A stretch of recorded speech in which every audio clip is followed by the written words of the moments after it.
चित्ता समुंद सागर नीर भरिया, तिते अवगण हमारे। दया करो किश मेहर उपावो, डुबदे पत्थर तारे।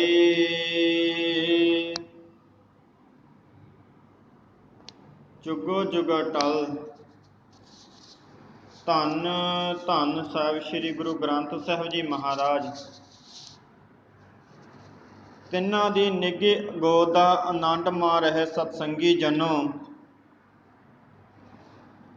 असी अत धनता दे पात्र हाँ, जो हर रोज़ की तरह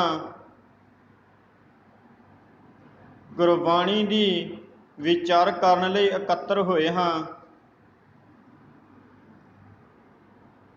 क्योंकि वड्डियां भागां वाला ही सत संगत विच आ सकदा वा। नहीं तां देखिया जांदा है कि मनुख अपने कारोबारां च इन्ना खचत हो गया कि कुछ पल गुरु कोल आके उसदी विचार सरवण नहीं कर सकदा, क्योंकि उस कोल काम ही बहुत ज़्यादा ने।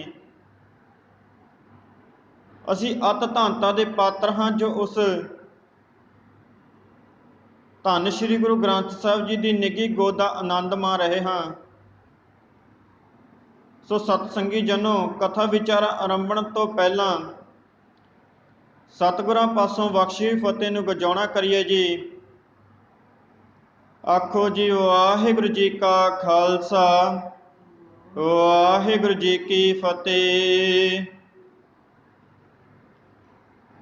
कल असी सरवण कीता कि अकाल मूरत, कि परमात्मा की जिहड़ी मूरत आ वो ना दिखाई नहीं दिंदी।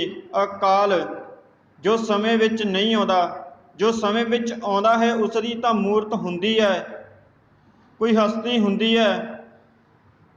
पर परमात्मा जी ने समझाउणा कीता, कहंदे अकाल मूरत भाव समय तो रहत, जो समय विच ही नहीं आउंदा। ते समय विच कौन नहीं आउंदा? कल्ला केवल परमात्मा। असी कल वीर जी पासों सरवण कीता सी कि बड़े बड़े इमारतां ने, जो बड़े बड़े पुल ने, वो भी एक दिन समय के अधीन होके खंडर हो जाते हैं। ते उस दे उत्ते भी लिख दिता जाता है कि इसकी म्याद इन्नी को है। ते परमात्मा जी ने सानू इस संसार अंदर भेज के साढ़े ते मोहर लाती है कि बंदे ने इस टाइम इन्ने टाइम के अंदर अंदर भाव इन्ने साल बतीत करके इसकी मौत हो जानी है।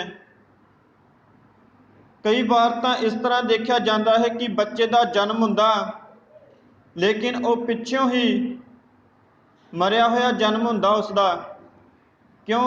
क्योंकि परमात्मा ने उसनू कुछ महीने दिते सी जो वो अपने बतीत कर चुकिया, ते हुण वो बार बार वो जून च भटकदा जिस तो साडी जून लंघ के आई है। साडी जून किन्ना चो लंघ के आई है? कहंदे कई जन्म पै कीट पतंगा, कई जन्म गजमीन करंगा, कई जन्म पंखी सर्प होयो, कई जन्म हैवर वृक्ष जोयो, मिल जगदीश मिलन की वरिया, चिरंग काल ए देह संजरिया। भाव जिहड़ी ए देही आ, पता नहीं किन्ने ही जीव जंतुओं विचों लंघ के आई आ, किन्ने ही पर्वतां विचों लंघ के आई है। कई जन्म सैल गिल करिया, भाव कई तो पत्थरां ते पहाड़ां विच ही लंघी। पता नहीं वो कदों नष्ट हुंदे ने, कदों वो खात्मा हुंदा, ते फिर उसदी अगे वरतों हुंदी है ते वो आत्मा अगले विच प्रवेश करदी है। कई जन्म गर्भ हर खरिया, भाव कई जन्म जो साडे ने वो कहने माता दे गर्भ विच ही मिट गए ने। कई जन्म साख कर उपाया, कहने फिर बनस्पति बन गए, फिर जन्म लिया तो बनस्पति भी बन गए। वो अपनी जोत जो बनस्पति विचों भी लंघ के आई आ। 84 ਲੱਖ ਜੂਨਾਂ ਵਿੱਚੋਂ ਲੰਘ ਕੇ ਫਿਰ ਇਹ ਤੈਨੂੰ ਦੇਹੀ ਮਿਲੀ ਆ।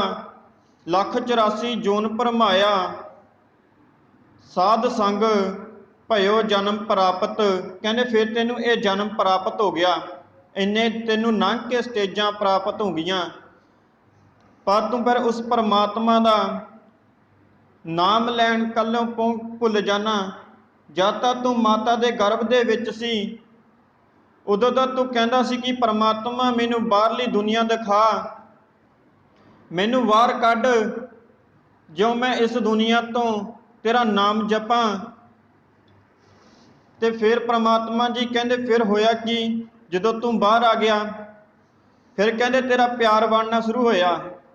ਪਹਿਲੇ ਪਿਆਰ ਲੱਗਾ ਥਨ ਦੁੱਧ, ਦੂਜੇ ਮਾਈ ਬਾਪ ਕੀ ਸੁਧ, ਤੀਜੇ ਭਈਆ ਭਾਬੀ ਭੇਵ, ਚੌਥੇ ਪਿਆਰ ਉਪੰਨੀ ਖੇਡ, ਪੰਜਵੇਂ ਖਾਣ ਪੀਣ ਕੀ ਧਾਤ, ਛੇਵੇਂ ਕਾਮ ਨਾ ਪੁੱਛੀ ਜਾਤ, ਸਤਵੇਂ ਸਜ ਕੀਆ ਘਰ ਵਾਸ, ਅੱਠਵੇਂ ਕ੍ਰੋਧ ਹੁਆ ਤਨ ਨਾਸ਼, ਨੌਵੇਂ ਧੌਲੇ ਉੱਬੇ ਸ਼ਾਹ, 10ਵਾਂ ਦੱਦਾ ਹੁਆ ਸਵਾਹ।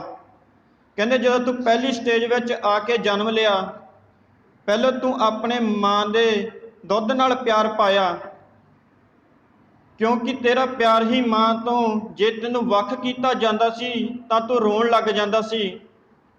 ਚੱਲ ਉਦੋਂ ਤਾਂ ਤੂੰ ਨਿਆਣਾ ਸੀ, ਚਲੋ ਕੋਈ ਨਹੀਂ, ਤੂੰ ਜਨਮ ਵੀ ਤੈਨੂੰ ਦੇ ਦਿੱਤਾ, ਪਰ ਪਰਮਾਤਮਾ ਦਾ ਨਾਮ ਤਾਂ ਤੂੰ ਉਦੋਂ ਵੀ ਨਹੀਂ ਜਪਿਆ।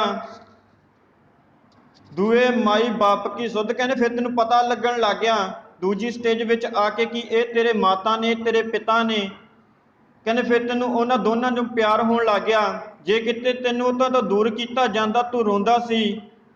ਤੀਜੇ ਭਈਆ ਭਾਬੀ ਭੇਵ, ਭਾਵ ਤੈਨੂੰ ਭੈਣ ਭਰਾਵਾਂ, ਤਾਏ ਚਾਚਿਆਂ, ਸਾਕ ਸੰਬੰਧੀਆਂ ਦਾ ਪਤਾ ਲੱਗਣ ਲੱਗਿਆ ਕਿ ਇਹ ਮੇਰੇ ਆਪਣੇ ਨੇ, ਪਰ ਤੈਨੂੰ ਆਪਣੇ ਗੁਰੂ ਦਾ ਨਹੀਂ ਪਤਾ ਲੱਗਿਆ ਕਿ ਤੂੰ ਉਸ ਪਰਮਾਤਮਾ ਨੂੰ ਮਿਲਣ ਲਈ ਆਇਆ ਮਾਂ। ਚੌਥੇ ਪਿਆਰ ਉਪੰਨੀ ਖੇਡ, ਕਹਿੰਦੇ ਫਿਰ ਜੋ ਤੂੰ ਥੋੜਾ ਵੱਡਾ ਹੋਇਆ, ਚੌਥੀ ਸਟੇਜ ਵਿੱਚ ਪਹੁੰਚਿਆ, ਤੇ ਫਿਰ ਤੂੰ ਖੇਡਣਾ ਵਿੱਚ ਰੁਚੀ ਦੇਣ ਲੱਗ ਗਿਆ, ਤੈਨੂੰ ਖੇਡਣ ਬਾਰੇ ਪਤਾ ਲੱਗਿਆ। ਪਰ ਖੇਡਦਿਆਂ ਖੇਡਦਿਆਂ ਤੇਰੇ ਠੇਡਾ ਵੱਜਦਾ, ਪਰ ਮੂੰਹ ਚੋਂ ਇੱਕੋ ਹੀ ਆਵਾਜ਼ ਆਉਂਦੀ ਹੈ, ਹਾਏ ਮਾਂ। ਕਹਿੰਦੇ ਫਿਰ ਤੈਨੂੰ ਉਦੋਂ ਰੱਬ ਕਿਉਂ ਨਹੀਂ ਚੇਤੇ ਆਇਆ? ਕਹਿੰਦੇ ਰੱਬ ਨੇ ਨਾ ਤੈਨੂੰ ਠੋਕਰ ਮਾਰੀ ਹੈ ਕਿ ਤੂੰ ਚੇਤੇ ਕਰ। ਇੱਕ ਵਾਰ ਤੂੰ ਮੈਨੂੰ ਕਿਹਾ ਸੀ ਕਿ ਬਾਹਰ ਕੱਢ, ਤੈਨੂੰ ਮੈਂ ਜਨਮ ਵੀ ਦੇ ਦਿੱਤਾ, ਤੇਰੀ ਗੱਲ ਮੰਨੀ, ਪਰ ਤੂੰ ਫਿਰ ਬਾਹਰ ਆ ਕੇ ਫਿਰ ਉਹੀ ਮਾੜੇ ਕੰਮਾਂ ਵਿੱਚ ਪਿਆ ਵਾਂ। ਪੰਜਵੇਂ ਖਾਣ ਪੀਣ ਕੀ ਧਾਤ, ਕਹਿੰਦੇ ਫਿਰ ਤੂੰ ਥੋੜਾ ਵੱਡਾ ਹੋਇਆ, ਫਿਰ ਤੈਨੂੰ ਆਪਣੇ ਜੀਵ ਦੇ ਰਸ ਦਾ ਪਤਾ ਲੱਗਣ ਲੱਗ ਗਿਆ ਵੀ ਮੈਨੂੰ ਆਹ ਚੀਜ਼ ਸਵਾਦ ਲੱਗਦੀ ਹੈ, ਮੈਂ ਆਹੀ ਖਾਵਾਂਗਾ। ਛੇਵੇਂ ਕਾਮ ਨਾ ਪੁੱਛੀ ਜਾਤ, ਫਿਰ ਕਹਿੰਦੇ ਤੂੰ ਥੋੜਾ ਵੱਡਾ ਹੋ ਗਿਆ ਤੇ ਕੰਮ ਤੇ ਜਾਣ ਲੱਗ ਗਿਆ। ਫਿਰ ਕਹਿੰਦੇ ਤੂੰ ਤਾਂ ਪਰਮਾਤਮਾ ਨੂੰ ਉਹੀ ਭੁਲਾ ਦਿੱਤਾ, ਸੁਬਾਹ ਸਾਜਰੇ ਨਿਕਲ ਜਾਂਦਾ ਤੇ ਸ਼ਾਮ ਨੂੰ ਲੇਟ ਘਰ ਆਉਣਾ ਵਾ ਤੇ ਤੈਨੂੰ ਤਾਂ ਪਤਾ ਹੀ ਨਹੀਂ ਲੱਗਦਾ। ਸੱਤਵੇਂ ਸੱਜ ਕੀਆ ਘਰ ਵਾਸ, ਕਹਿੰਦੇ ਫਿਰ ਤੂੰ ਸੱਤਵੀਂ ਸਟੇਜ ਵਿੱਚ ਆ ਕੇ ਤੇਰਾ ਵਿਆਹ ਕੀਤਾ ਗਿਆ। ਤੇਰੇ ਵਿਆਹ ਤੋਂ ਬਾਅਦ ਤੂੰ ਫਿਰ ਵੀ ਨਹੀਂ ਚਾਹਿਆ। ਕਹਿੰਦੇ ਫਿਰ ਤੇਰੇ ਘਰ ਬੱਚੇ ਹੋਏ, ਫਿਰ ਤੈਨੂੰ ਕ੍ਰੋਧ ਆਉਣਾ ਸ਼ੁਰੂ ਹੋ ਗਿਆ।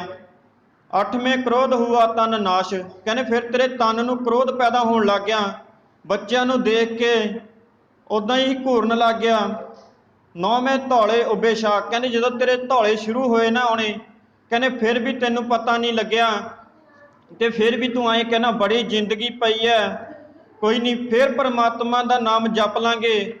ਪਰ ਪਿਆਰ ਵਾਲੇ ਪਰਮਾਤਮਾ ਦਾ ਨਾਮ ਆ ਜਿਹੜਾ ਉਹ ਸਵੇਰ ਦੇ ਨਿਤਨੇਮ ਤੋਂ ਸਟਾਰਟ ਹੋ ਜਾਂਦਾ ਵਾ, ਰਾਤ ਨੂੰ ਸੌਣ ਵੇਲੇ ਤੱਕ ਪਰਮਾਤਮਾ ਦਾ ਨਾਮ ਲਿਆ ਜਾ ਸਕਦਾ। ਚਲੋ ਇੱਕ ਦਿਨ ਲੰਘ ਗਿਆ, 2 ਦਿਨ ਲੰਘ ਗਏ, ਪਰ ਬੰਦੇ ਨੂੰ ਸੰਭਲਣਾ ਚਾਹੀਦਾ ਕਿ ਮੈਂ ਇਸ ਧਰਤੀ ਤੇ ਆਇਆ ਤਾਂ ਉਸ ਪਰਮਾਤਮਾ ਦੀ ਬਾਣੀ ਨੂੰ ਪੜ੍ਹਨ ਸੁਣਨ ਲਈ ਆਇਆ। ਕਹਿੰਦੇ ਨੌਵੇਂ ਧੌਲੇ ਉੱਬੇ ਸ਼ਾਹ, ਕਹਿੰਦੇ ਜਦੋਂ ਤੇਰੇ ਧੌਲੇ ਉੱਗਣੇ ਸ਼ੁਰੂ ਹੋ ਗਏ ਨਾ, ਤੈਨੂੰ ਉਦੋਂ ਵੀ ਨਹੀਂ ਪਤਾ ਲੱਗਿਆ ਕਿ ਉਸ ਪਰਮਾਤਮਾ ਨੇ ਤੈਨੂੰ ਕਿਸ ਲਈ ਇਸ ਥਾਂ ਤੇ ਭੇਜਿਆ, ਤੇਰਾ ਜਨਮ ਦਿੱਤਾ।